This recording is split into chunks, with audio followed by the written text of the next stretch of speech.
Hi everyone, welcome to our webinar today from CareerCert and the UT Southwestern team. In this webinar, we're going to explore the Benadryl challenge. This was a social media stunt which created an uproar, and it resulted in a lot of medical emergencies that weren't often seen. So this team of expert panelists will be exploring the condition, the toxidrome that results, and the critical actions that EMS must institute to assist the patients. I wanted to talk a little bit about the CEUs that you guys can earn. So Megan, if you can go to the next slide. By attending this webinar today, you have the opportunity to earn credits towards your continuing education. Really simple, all you have to do is attend. And for attending, you'll receive an email. In the email, I will have a link that you can click. Once you click the link and complete that, you'll be given your certification, or not certification, sorry, your continuing education hours. So like I said, within 24 hours, you should receive a link after attending this webinar for that. And now I'd love to introduce you to our panelist of presenters. The first one is Dr. Gil Salazar. He's an associate professor of emergency medicine at UT Southwestern. He serves as the medical director of EMS education and oversees both initial and continuing education of area EMS professionals. He practices clinically at Parkland Hospital Emergency Department, and Dr. Salazar is duly board certified in emergency medicine and EMS, and serves as core faculty for the emergency medicine residency and the EMS fellowship programs of UT Southwestern Medical Center. He's the creator of Campus Emergency Preparedness and Survival Training, Campus EPAST-SM. His main goal is to improve the quality of education in the management of natural and human-made disasters. So we're very, very excited to have him. We also have Virginia Smith, who's a licensed paramedic for Cypress Creek EMS in Spring, Texas, which utilizes aggressive emergency protocols. She is working as the in-charge paramedic position in ambulance teams responding to 911 calls. Virginia received her bachelor's in biology from Texas A&M, her master's in biomedical sciences from the University of the Incarnate Word School of Osteopathic Medicine, and Virginia's been accepted to medical school at St. George's University and will start in the fall of 2021. Very exciting for her. We also have Chris Thompson. He's worked in the EMS industry for more than 25 years. He started working full-time in 1993 and became a licensed paramedic in 95. He received his BAAS from the University of North Texas and has worked as an EMS educator since 2010, serving as the director of EMS education at El Centro College for 4 years and as faculty at the University of Texas Southwestern Medical Center. In addition, Chris has worked part-time for BioTel Medical Control since 1998. Chris is passionate about innovative EMS education that builds field readiness. And our last presenter, Megan. Well, I don't even know if I'm going to say this right, Megan. I apologize. Dahmer? Yeah? It's close enough, Dahmer. Okay, Dahmer, thank you. Currently works as a flight nurse medic and also as a nurse in the ER. Previously, she worked 3.5 years in the ER at Parkland Memorial Hospital in Dallas, Texas. Megan obtained her paramedic license in the summer of 2015 and then completed her BSN at Texas A&M Commerce in the fall of 2016. She's passionate about emergency medicine education and the aeromedical field. Outside of work, she also loves to spend time doing any activity outdoors with her husband and her 2 young boys. So I'm going to turn the time over to the team to talk about this exciting topic. Thank you so much, Wendy. We really appreciate it. And welcome everybody to our June, sorry, it's May, almost June webinar. So excited to be here. My name is Gil Salazar from UT Southwestern Medical Center. So very delighted to be joined today by really good friends.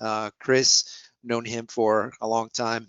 Megan, former student of mine, colleague of mine, is just so proud of you. And now doing flight medicine, I could not be prouder. And Virginia, another one of my proteges, now going to medical school. So congratulations, Virginia. I'm so proud of you as well.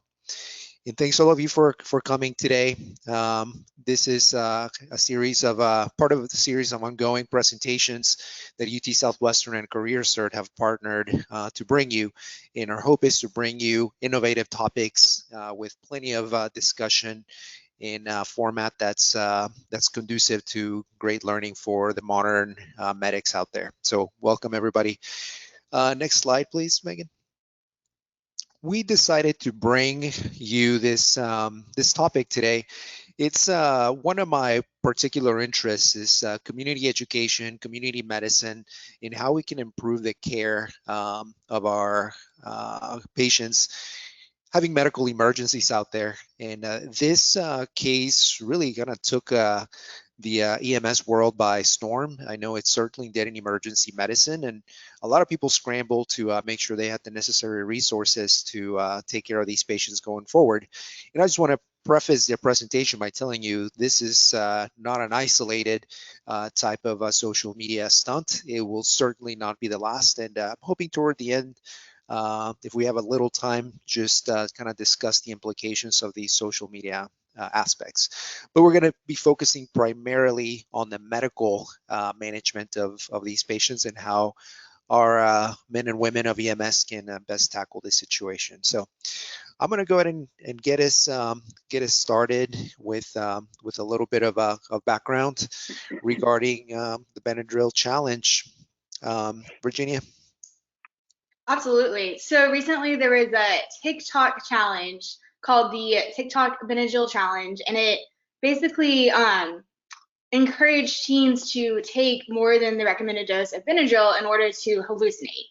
And then these teens would, or whoever was doing this challenge, would video their hallucinations, and people would watch and see them react to these hallucinations. And I guess as you got more hallucinations and reacted more strongly, you got more likes and more followers. However, due to this, you can, even though Benadryl is an over-the-counter medicine, it caused dramatic effects and put 4 teens in the hospital and had a death of a 15-year-old in August. Virginia, certainly this is not the first time that we have seen an intoxication that is mostly driven through interest, perhaps. But in my humble opinion, this was really kind of one of the first times where social media contributed very heavily to promoting an intoxication of this degree.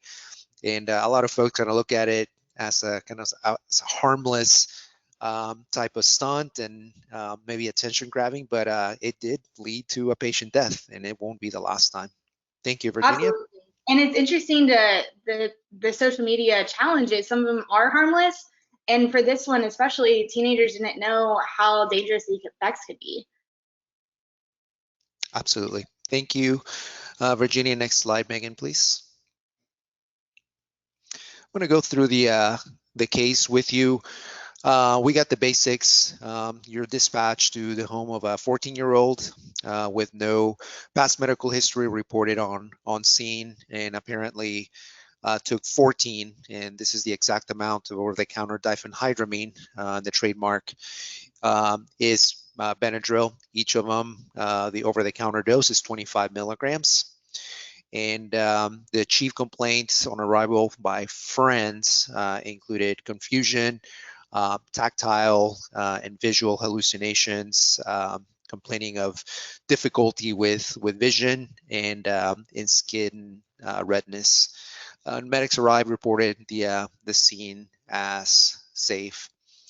Any other considerations, Chris, that you might think about in when approaching this type of scene? Well, anytime you have a potential overdose, be it intentional or unintentional, you still also may want to consider bringing in depending on how your system is dispatched, an extra set of hands from an engine company, as well as maybe eliciting the resources of the local police, just in case you may need to do some sort of mental health warrant, for transport reasons, even though she is 14, and you still want to maybe get the police there to get any assistance as necessary. Yeah, absolutely. One of the things that that was very salient about this case, this could have just come in as an intentional overdose due to suicidality as a mental health, behavioral, psychiatric emergency, and definitely worth our while being absolutely careful. All right, thank you. Megan, next slide, please. Let's discuss a little bit about the modern medic taking a look at this type of patient. And one of my big things in EMS education right now is the anticipation of clinical findings even before you start putting your hands on patients and putting them on monitors and sticking them with things. So what assessment findings would you all expect them to do? Please put them right there on the poll. Pupils are constricted. Is that something that we might expect to see in somebody with this degree? Do we think about the pupils being dilated on the opposite side of things? What about our skin findings? Do we expect the skin to be warm and dry? Or is the patient's skin going to be wet and they're going to be sweaty and diaphoretic? So go ahead and let us know what you think. That's the purpose of this webinar, is to get you some additional information, and let's start seeing here shortly what everybody thinks. And just to be very transparent with you, these types of toxidromes, these intoxications, the cholinergic, anticholinergic question is can be very confusing in the heat of the moment, hard to remember which one is which. So let's see, Wendy, what our friends joining the webinar today are looking at. Sounds like quite a few pupils dilated, a couple of pupils constricted, skin warm and dry, a lot of diaphoresis. Yeah, excellent. Okay, all right. So go ahead and get us started there, Chris, with your primary assessment. So as you're looking at your patient, obviously we get a quick set of vitals, and we note that, you know, this 14-year-old girl's got a extremely high heart rate of 158, which at 14 they're going to be approaching the adult normals of 60 to 100. Respiratory rate's 20, so it's, you know, still within the acceptable normal ranges, depending on which book you read, 12 to 20, 12 to 24. Blood pressure is elevated more than you would expect in a young girl that age, depending on her overall health status, but with her no history of, you know, or no medical history reported by the bystanders, her blood pressure is elevated. Body temp is starting to come up at 99.8, even though it's, you know, still not truly what we consider hyperthermic. Sats are fine, but her end tidal is starting to come down below that acceptable normal range of 35 to 45. And to kind of harken back to your poll there, we do note that the pupils are dilated, somewhere around that 7 to 8 range, which when you look at toxidromes like you're talking about, you know, you typically think of these dilated pupils in more the sympathomimetic or the sympathetic stimulation drugs or your stimulant drugs. Airway's open and intact. Breath sounds are clear. She is tachycardic, which matches her pulse rate. And then we do have good normal pulses on our extremities, and depending on your EPCR system, you may document that as a pulse intensity scale of around 3 or 4, just depending on which, or excuse me, 2 to 3, depending on your type of EPCR system. Megan and Chris, we've worked together at the initial education level and going forward, and I've traditionally taught that a pupil exam in it and of itself can give you a little bit of information, but not terribly helpful in the majority of patients in the field. So I want to get you all sense. We discussed this during our prep meeting about is a pupillary exam in these situations a helpful deal? How do you view it in the setting of toxidromes? Go ahead, Megan. I'll let you start. I find it helpful. I was going to say, I find it helpful, and it's something that is just super easy and quick. It's non-invasive. The biggest time that I like to find that I do it is, you know, you get in the habit of introducing yourself to the patient, and when you're just looking at them, like talking to them, just take a look at their eyes. You don't have to do the whole, you know, open their eyes and shine the light in it. I mean, you can, but if you just glance at them while you're talking to them, and that's the only pupillary assessment that you do, then at least you did one and you have an idea of what's going on. And it's easy when you get in the habit of doing that with everyone. So you have a good idea of what their baseline is when you find them. So yeah, I think it's super helpful and it's easy. So why not? Sure. And these, you know, same way as well. And these are going to be very dilated pupils, everyone. This is one of those times where they're actually going to look really, really creepy with a big pupil dilation. So if I'm looking at this type of intoxication, yeah, absolutely. Pupils are going to be massive. They're going to be kind of sluggish as well, but they're going to look fairly creepy. Okay, looks like I wanted to make mention of the entitled CO2 in these patients who can be very sympathomimetic and anticholinergic. Tachypnic, looks like she's driving her entitled CO2 down a little bit. So for our paramedic partners on the webinar today, we are considering entitled CO2 now going forward as a vital sign, just trying to push the envelope. Okay, next slide, please. Give me just 1 second. No problem at all. Virginia, while we're loading up the next slide, how are you thinking about diagnostics for this patient?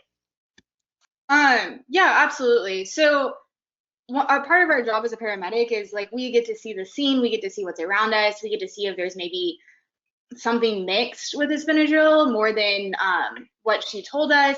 We also need to ask the important questions that when you get to the hospital, they can't see and they can't ask. One important question that I think we need to make sure to ask is timing when she took this. And if we know if it's going to get worse, we can expect it to get already evened out.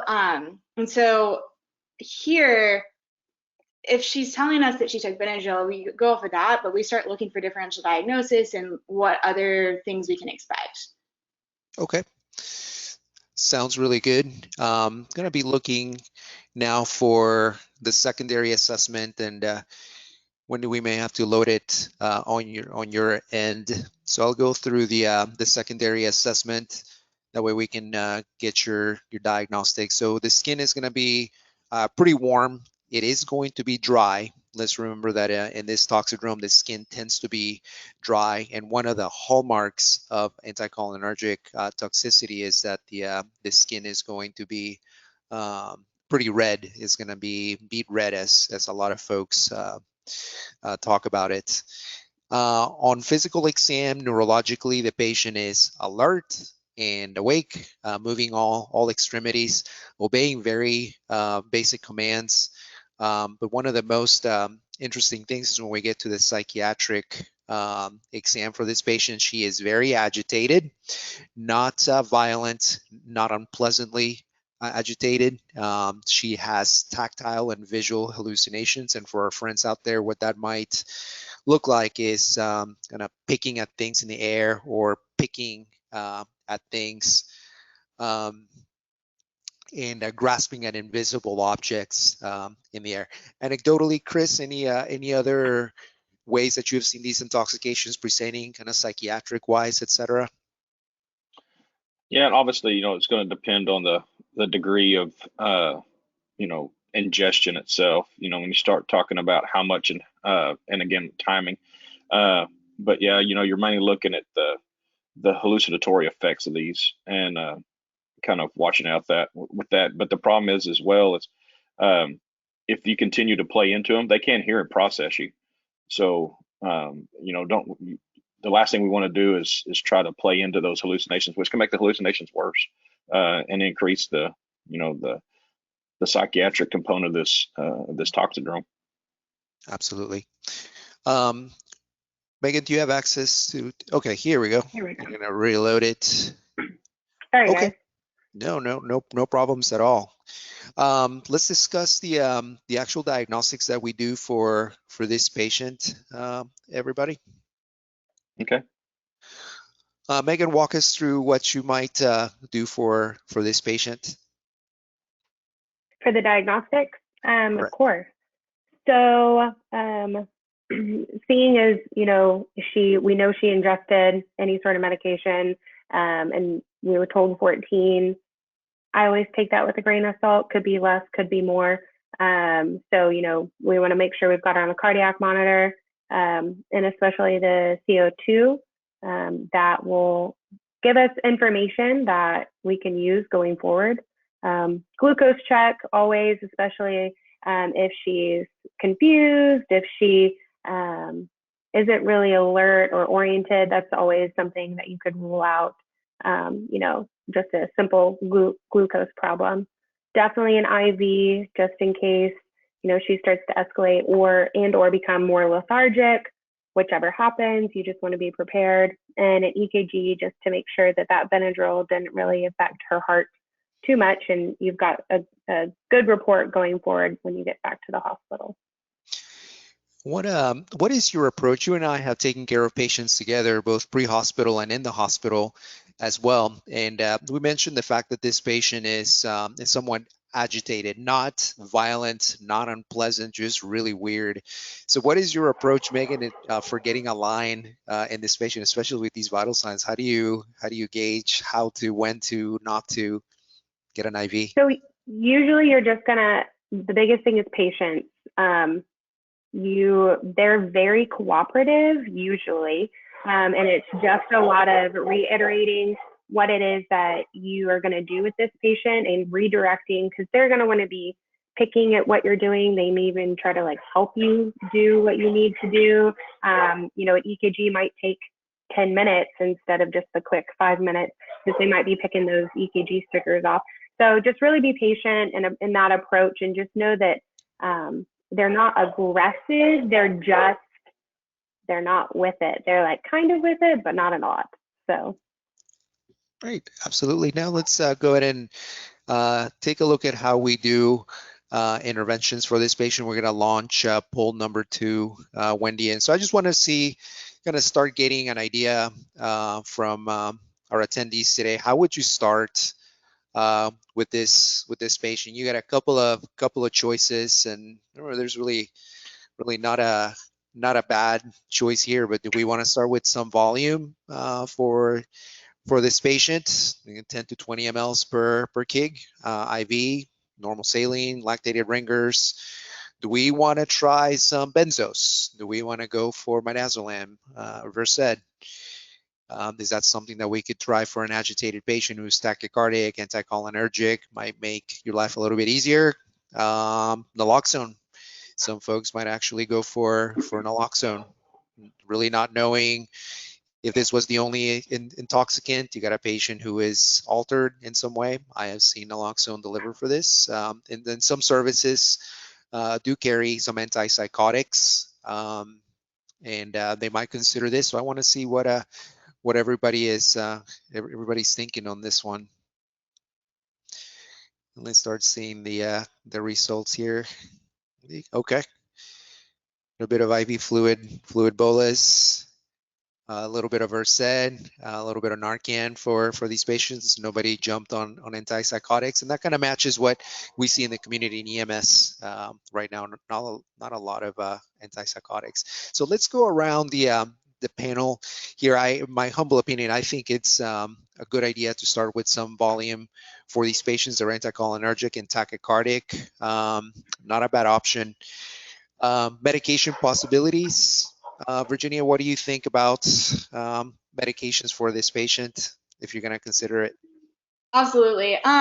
So even if with this patient, I might give Narcan. I know that a lot of people don't want to, but we don't know if it's mixed. Sometimes you don't know fully on scene what's going on. And there's not a lot of harm to it.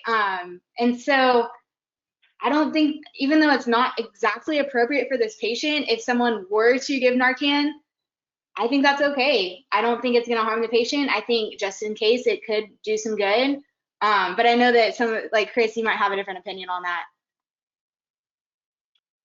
Yeah, so I don't disagree that Narcan is going to be, it's a very benign medication. So if it's a non-narcotic, there's really going to be very little, effect on the patient, obviously. But the issue is why would we give it? If it's not an appropriate medication, why would we give it if it's an inappropriate time? And that's kind of what I've always tried to, the way I was raised as a paramedic, and that's also the way I've always taught in the classrooms and in, my continuing education realm, is just because it may not hurt them, but if it's not warranted, don't give it. And we can kind of harken back to the pupillary assessment and say, okay, this person might be, altered, obviously.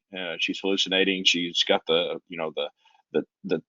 grabbing at grabbing at the air, grabbing at her skin, but at the same time her pupils were dilated. She doesn't have the respiratory depression. She doesn't have the constricted pupils, which would put us in in the need for Narcan. So while again it's there's no true harm to it, but there's also no benefit, and it's essentially unwarranted at this point. Absolutely. Dr. Salazar, so we don't carry activated charcoal. Is that something that you see people carry? Is that something that you use once you're in the hospital? What does activated charcoal look like for y'all? One of the main reasons in emergency medicine for us to get a good idea, we talk about sample history, and the last oral intake in L always gives me a little bit of heartache. And so at the initial level now, I've been teaching that, the L's that we should be caring about are things like last menstrual period, last known normal. And in these types of intoxications, the last time that the patient ingested these medications is absolutely management changing. And so when patients ingest medications, intoxications within an hour of within the last hour, we might consider activated charcoal in some of these patients. So extremely important for us in EMS to get a really good idea about when's the last time the patient took them. It is not a benign medication. We basically make the patient drink this thick, viscous, dark, gross material and make him down the whole cup. And it is not a benign deal. We have seen things like aspirations, for example, when the patient may vomit the material. So it is indicated in certain situations, especially if the intoxication is within the last hour. Megan, in your experience, any anecdotes on giving patients activated charcoal, how they do, or you may even be using it in flight medicine right now? So we do carry it as part of our medication conglomerate, but I haven't given it yet in a flight scenario. I've given it in the hospital setting, and it was super helpful that EMS did know what the patient had ingested, because we were able to get that okay to use the activated charcoal. And like you said, it is awful, and it's not anything fun you want to give them because it can become a giant mess. But I would be interested to know how many of our attendees actually carry activated charcoal, and whether or not that's something that's still being used widely. I know we have it at like every hospital. Oh, I think she froze. Yeah, put it in the chat, you guys, and let us know if anybody's carrying activated charcoal. Now, since Megan has access to the presentation, let's discuss a little bit about some of the findings and that we can expect with an anticholinergic like Benadryl, like diphenhydramine. Wendy, if you're able to load, I can actually try to load the. Yeah, if you guys can pull it up, I sent it out, but I'm hopeful if I unplug her and plug her back in, maybe she'll come back. Oh, there she is. There you go. Hey, Megan, you're back. We see you. Let's move on to the next slide if you can see me, Megan. We discussed IV fluids. We discussed possibly some medications. There would be no harm in doing some benzos for this patient. And as part of our diagnostics, we're going to get a 12-lead ECG.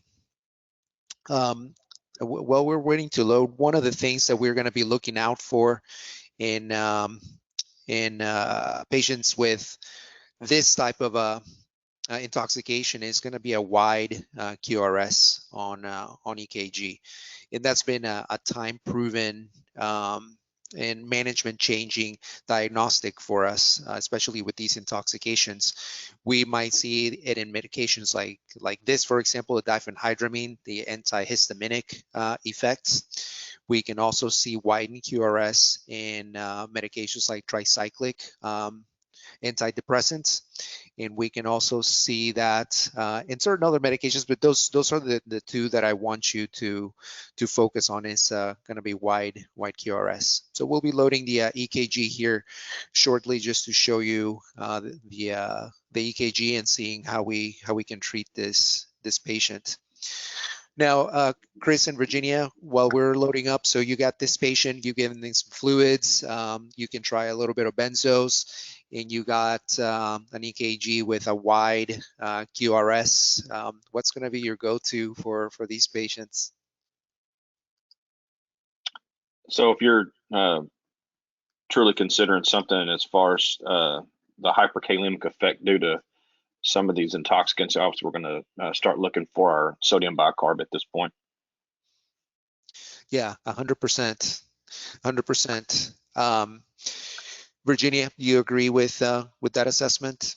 Absolutely. And I think this is showing the importance of taking an EKG with any sort of altered mental status like this. And even though it's frustrating and even though they might be taking it off and it might be just difficult to keep them still, we really need that diagnostic tool in order to catch this, because otherwise you wouldn't be able to see that this is starting to get more serious and doing cardiac changes. You can see from this initial EKG, Virginia and Chris and Megan, this is from an actual patient case, and this is fully available online, by the way, but this is a diphenhydramine intoxication. You can see that wide QRS. There is some arrhythmia. There are some other complexes on there, but for the most part, the formal complex on there is pretty wide. And in the setting of an antihistamine overdose like this one with wide QRS, there is a clear indication for sodium bicarbonate. We're going to talk about the dosage here shortly. You can see the within a short period of time after administration of the sodium bicarb, you got those QRSs tightening up a little bit. I wanted to bring your attention to something interesting about this patient who is not just an overdose here, but he's actually seizing, and you can see this in these anticholinergic intoxications. But the hypotension, what do y'all think about the hypotension? This kind of goes against kind of what we've been learning in anticholinergics. We're going to talk about vital signs abnormalities, but that's a little strange. Well, absolutely. I think with any patient, they're not going to act the same. It could have different effects on the body. It could depend on how much they've took. It could depend on what else they might have taken with it, or their own like cardiac or other medical history. And so this is something definitely we need to watch. Thankfully, IV fluids is a good place to start, see if that makes a difference, and then maybe consider other options if it continues to go more and more hypotensive. You nailed it, Jenny. I think in this day and age, we're seeing a lot more intoxications and overdoses of polypharmacy. There's multiple types of medications and drugs being used. So this hypotension kind of goes a little bit against anticholinergic toxicity. We are seeing a rise in opioid deaths in our country, and so I wonder if perhaps this gentleman with this Benadryl toxicity also had something else on board. Next slide, please, Megan. Go ahead, Virginia. Also, something to consider is that a lot of times the patient doesn't know that whatever they took might be laced with something. One of the questions that we asked with any sort of overdose is, did you get it from your same buyer? Do you trust this person? Is this the first time you're doing it? Is this a new type that you're trying? And someone could be getting it from the same exact person like they always do with no effects, and it might be laced with something that they don't even know about. Recently in spring, we have all sorts of medications that are being laced with fentanyl, and they don't know. And so that's something that we also have to consider. And thankfully, it doesn't change the way we approached the ABCs on these patients, and it also doesn't change the need for sodium bicarb. Easily dose in these patients, 1 milli equivalent per kilogram IV IO, mostly delivered through ampules as well.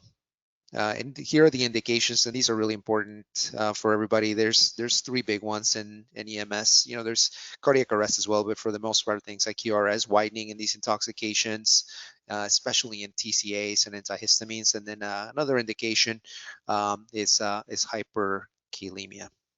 Okay, let's move on over to the next slide. And remind me who had this one, guys. I think that was Chris and I. So Benadryl is an antihistamine. It's a H1 blocker. A lot of people take it to sleep. Sometimes we see overdoses like that as well. Like people try to just take too much to sleep. But especially for like this, for the TikTok, it's gonna have this like sedation. And even for the TikTok challenge, they were talking about how you have to fight the effects of sleepiness in order to get to the hallucinations. It also has the anticholinergic toxicity, and that is really confusing, as Dr. Salazar was saying before. But it's important to kind of know what to expect when we see this anticholinergic toxicity. Chris, do you want to talk about that? Yeah, and I believe that on the next slide it shows some of the ways to remember most of these. You know, the dry as a bone is the drying effect of any of these antihistamine, antimuscarinic type medications that you get from Benadryl or the diphenhydramines. So one of the first things that happens, because remember in a cholinergic response, you know, typically we always teach in school, like your pesticides, the patients are going to be leaking fluids from basically every orifice. So one of the main things we use for any anticholinergic, like an atropine or diphenhydramine, is it's going to start that drying ability. And then they become hot as a hair, or what may have been termed hot as hell, is due to the lack of sweating. You know, that's the inability to sweat. And then they turn red as a beet, and that's the vasodilation property of these, because again, the body's natural ability to cool. One of the first things it does is it causes vasodilation in order to increase the surface area that your veins are touching your skin, in order to get the benefit of convective or evaporative cooling, aka sweating. So now, but you still have lost that ability, which can also lead to some slight hypotension, again, because you have vasodilation. Kind of think back towards like a sepsis patient or something like that. They have the vasodilation, and all of a sudden they have this little minor drop in their blood pressure.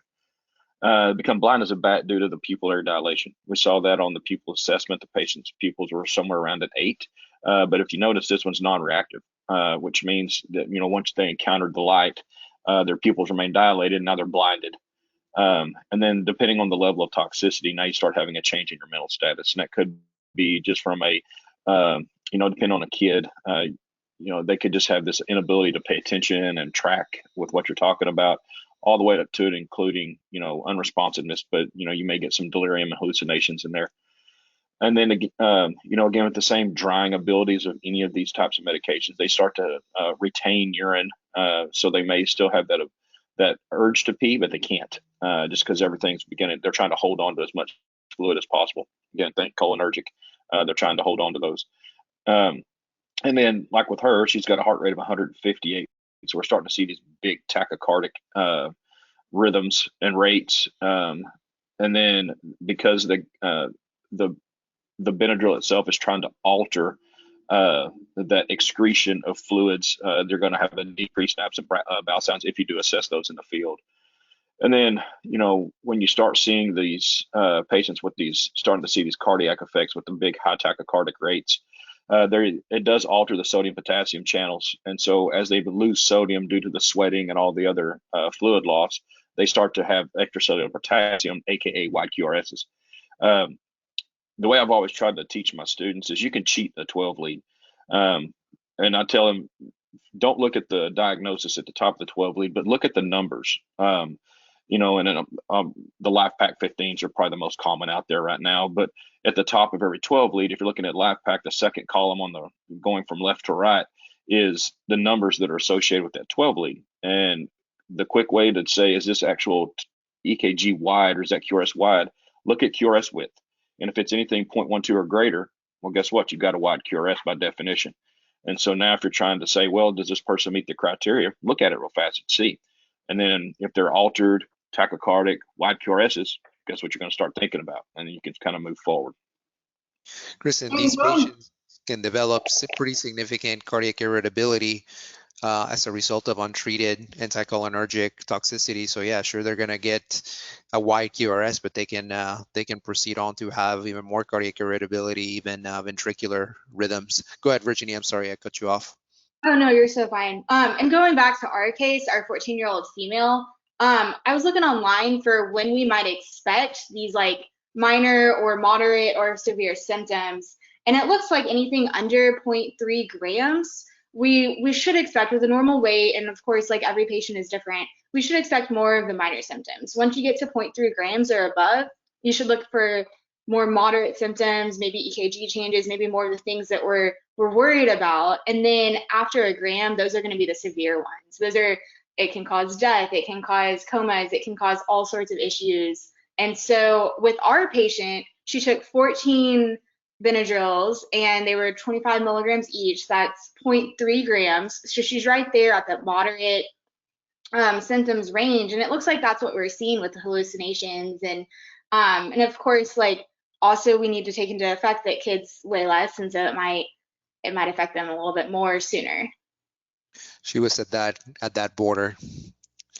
Yeah, it completely correlates with her physical exam findings.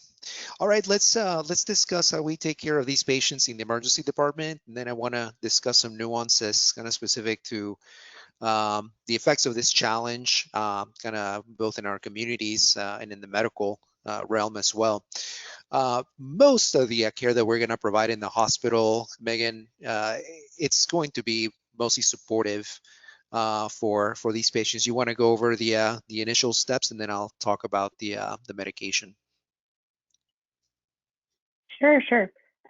So like Dr. Salazar was saying, is it's mostly supportive. Unfortunately, you just have to let them sit and, wait it out. What we can do for them is give them lots of fluids, help that dilute them, and, if they're tachycardic, hopefully bring their heart rate down a little bit. If they're hypotensive, bring their pressure up a little bit.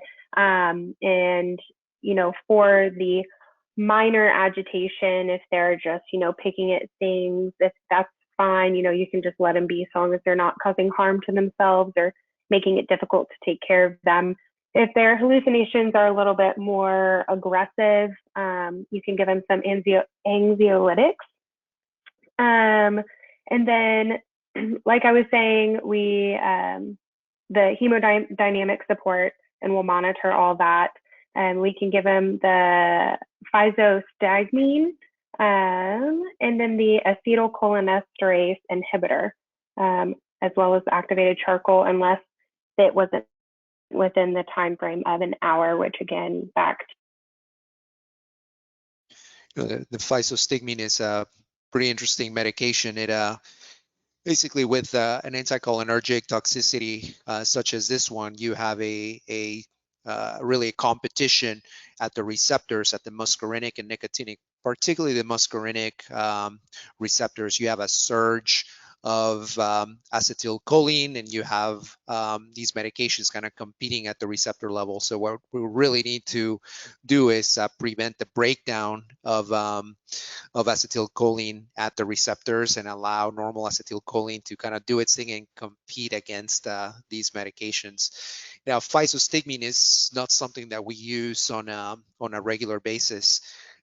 We do so in conjunction with a toxicologist generally, and that decision we don't take lightly. The problem being physostigmine can also have devastating effects on patients, including seizures. That's the big one. And not every anticholinergic toxicity and overdose really deserves the physostigmine. So my recommendation when you are thinking about transport decisions for these patients with these high-level overdoses, might need some specialty care. My best recommendation is to transport them to a center that has these capabilities, unless the patient is hemodynamically unstable. Megan, we got you back. Do you have any taking care of these patients? It's I guess the word is probably we gotta kind of babysit them a little bit, because you have to frequently redirect them. So what might an EMT or a paramedic out there, what are some suggestions you may have on how to help these patients? They're not aggressive, but yeah, they're picking away at their monitors, etc. What are some suggestions you might have in dealing with them other than just anxiolytics if they don't need it? Just staying calm yourself will help a whole bunch. I know everyone is mostly seasoned and can maintain a calm face, and that's what makes us good at this profession. But staying calm, because if not, they're going to feed off of that. And if use your better judgment. If there is a mom there or dad there who seems to be calm and collected and, they're just supportive of what's going on, maybe you could enlist their help to have them sit in the back and just help them keep their daughter's hands down by their side and just keep talking to them and redirecting them. And then that way you can continue to do the care that you need to provide while someone else does that babysitting job. You bring up a very interesting point, and as we're kind of beginning to go toward the end of the presentation, let's see if you have questions, put them in the chat, and I'll be monitoring that. Your point, Megan, about family members brings up a very important question. These patients were minors, and so what if a good-meaning friend calls 911? So how do we take care of that? Should we use implied consent and treat these patients? Do we try to contact the family? Let's see. Let's start with you, Virginia. How do you play that? It's just two minors there. They just did the challenge. It's an overdose. How do you play that? Absolutely. We go ahead and treat the patient, and we make every effort to contact the parent. We'll call them. We'll have, if there's a friend there, we'll utilize them to call the parents, double checking that they actually are. We'll call sometimes just even like another parent, aunts, uncles, anyone that we can reach, and talk them through what happens on the phone and where to meet us or where we're going. And also remind them if they're going to the hospital, drive safe, don't get in a car wreck, please don't speed, all of the above. But absolutely, we go ahead and treat them. These kids need treatment, and so we need to go ahead and start.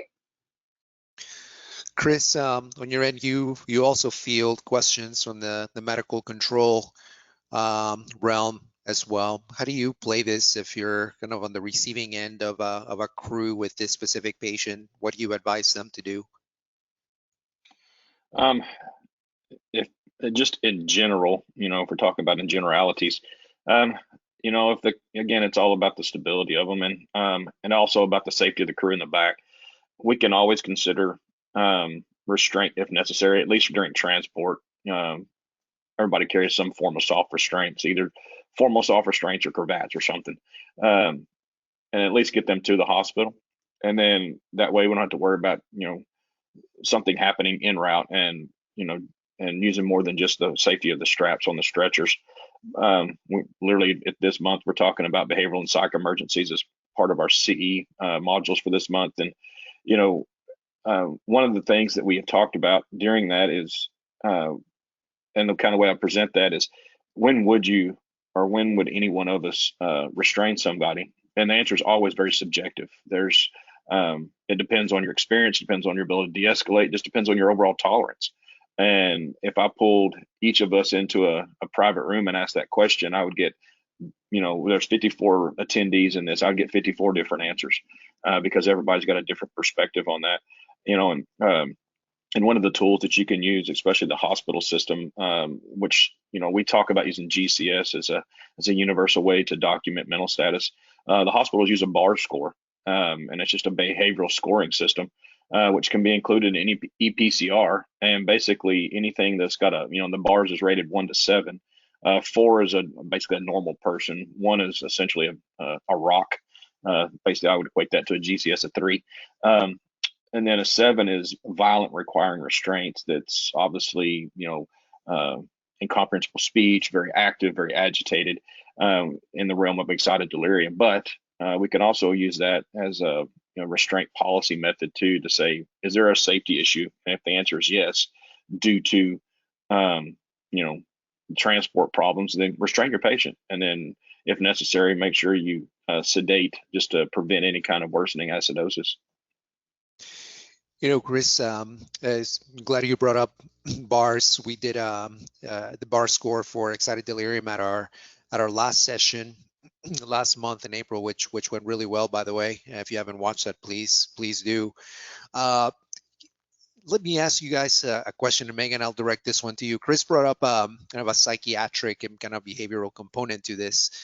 If this teenager tells you this was a challenge, or my friend did this challenge, she didn't mean to hurt herself, how do we navigate those kind of sticky waters in considering this kind of an intentional overdose with psychiatric implications versus this is a kind of a harmless social media stunt? How do you navigate those waters?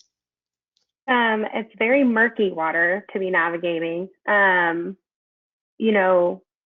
This is one of those things where you have to play it safe, and I would say always assume the worst, always assume that it was a suicide attempt until proven otherwise.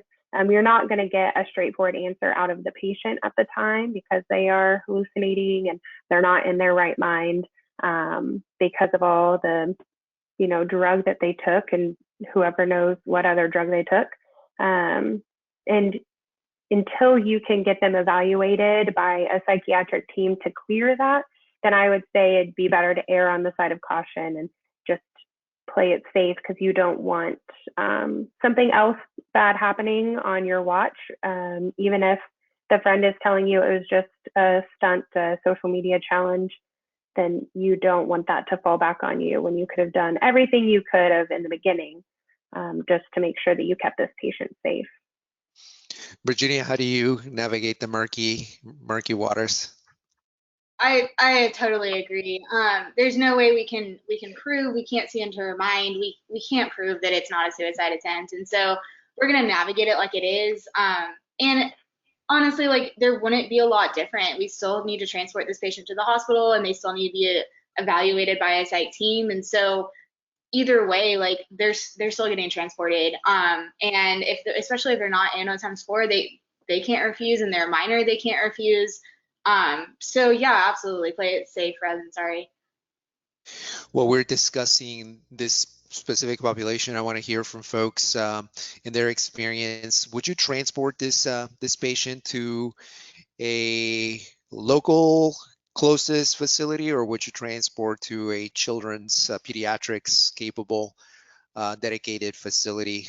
I would be very curious to see what a lot of you would pick.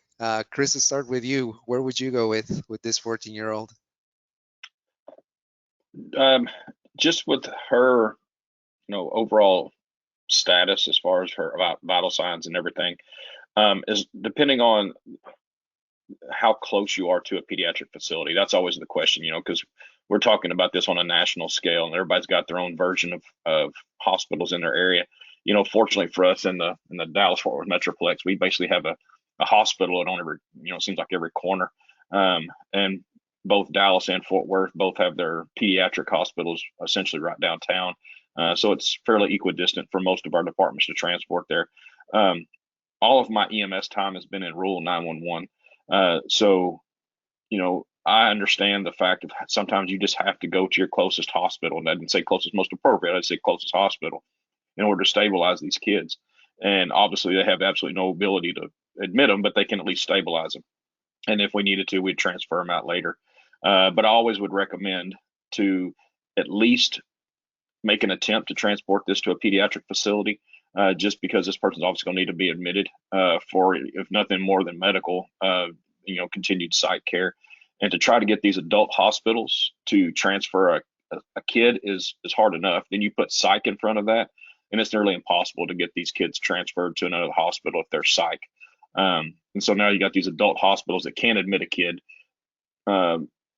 sitting on them in an ER, taking up a bed in a one-on-one sitter for no reason, when we could have just cut out the middleman and transport them to a pediatric capable hospital within reason, if long as it's, close enough for them to do so. I'm not asking somebody to transport 2 hours, if that's where their closest hospital happened to be.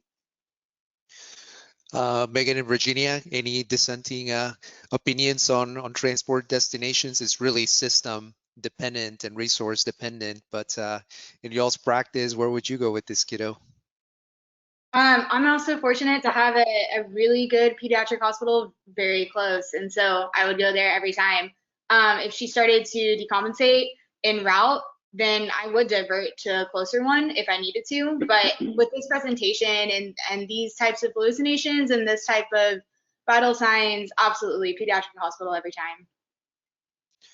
I have the, fortunate airplane that we get to use. So obviously a children's hospital would be ideal. So we could get that kid anywhere they need to go. And, we have had to pick up pediatric patients and transport them to a pediatric hospital because, that's time critical, and they were taken to the nearest hospital, which is, again, wasn't, like Chris said, wasn't the best choice, but it was the closest choice, and it was the only choice to get that patient stable.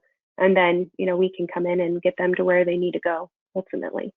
I got you. I agree with you. I'm going to try something since we have about 5 minutes left. I haven't tried this in this platform. I want to see if any of our attendees want to ask a question live. We can unmute you and you can ask your question live and anything related to the presentation. So if you want to ask your question live, just put it in the chat and Wendy can unmute you. And you can ask us a question live if you will. We'll just try it out for those 54 of you who are here. I have another looks like Mr. Litchi, Thomas Litchi. Are you willing to go ahead and ask your question? Please go ahead.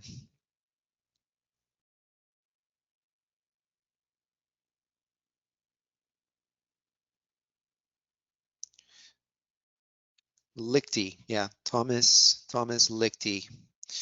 Let's see, if you're not able to talk to us, you can put it in the chat, Thomas, or you can speak up when. Oh, there you go. How are you doing? Thanks for being here. Good. I had to unmute myself. I didn't catch that right away. Okay. We are limited in resources. We're a small community. Sometimes we don't always have all the information we need. I noticed the question about the Narcan. Did I understand it right when you said not to give it because it may not do any harm, but it's not likely to do any good? Yeah, that's exactly right. That's exactly right. Let's go ahead, and Chris, you can feel this one. Yeah. So when you talk about medication, administration in general, I mean, you're correct. I mean, and you heard it correctly, that it's not warranted because it's not. It doesn't necessarily meet the criteria. So if you look at the criteria for administration of Narcan, it's going to be constricted pupils, respiratory depression, and unresponsiveness. And you only give enough Narcan, in theory, just to increase their respiratory effort, but not enough to wake them up.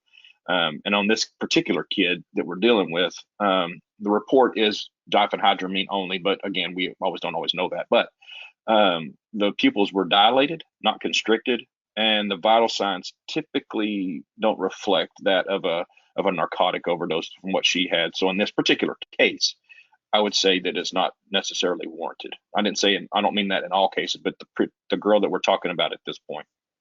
I think the worst case scenario for this patient might be that, if they do happen to have an opiate addiction, for example, you might throw them into withdrawal and they're going to feel more terrible. But that's about kind of the worst case scenario. I agree with Chris. There's no indication for it. Another question I have is about transport. With a minor like that, because they can't refuse the service, would I be correct in stating that we would transfer to the nearest healthcare facility because she's not able to refuse the service and no family member is there? Yes, sir, that would be correct. In most states, including the state of Texas, if you have a minor with a medical emergency, you as the healthcare professional can make decisions on behalf of that patient. We would prefer that we have consent from parents, but it is a medical emergency, and you can take care of that patient and transport them to the facility of your choosing. Thank you, Thomas, for your question. I wanted to make one last mention of that although this medication in an overdose can present with significant agitation, weirdness, anticholinergic syndrome, more than likely in a lower dose, they might just cause bad sedation, and you might actually have a patient that you might consider naloxone on them. But thankfully, if they're going to have this level of overdose, they're more than likely going to be awake and alert and agitated. I would like to thank all of the attendees today. I would like to thank all of my panelists, Chris, Megan, Virginia, guys here with us today. And so, Thomas, if you could mute your mic there. Thank you so much. Do give us some feedback. If you have any questions, please do put them in the chat, or give us some feedback through a feedback mechanism or during the assessment. Let us know how we're doing. We look forward to bringing you the next iteration of the webinar next month. So thank you so much, everybody, for coming, and we will see you next month. Thanks, Dr. Salazar. And Thank you. Again, thank you, everyone. Thank you, panelists. Go ahead and visit us at careercert.com for more webinars and free resources to help you continue to deal with these issues as they arise. And if you'd like to earn free CAPC accredited CE hours for attending this webinar, again, please complete the assessment that will be distributed to you via the email that you signed up for the webinar with. Within the next 48 hours, once you complete the assessment, we will automatically report your CE hours to CAPC. Thank you for connecting with us today. Thank you for your time, your sacrifice, and helping keep our communities safe. Take care, everyone. Happy EMS week. Yes, happy EMS week for sure. Bye.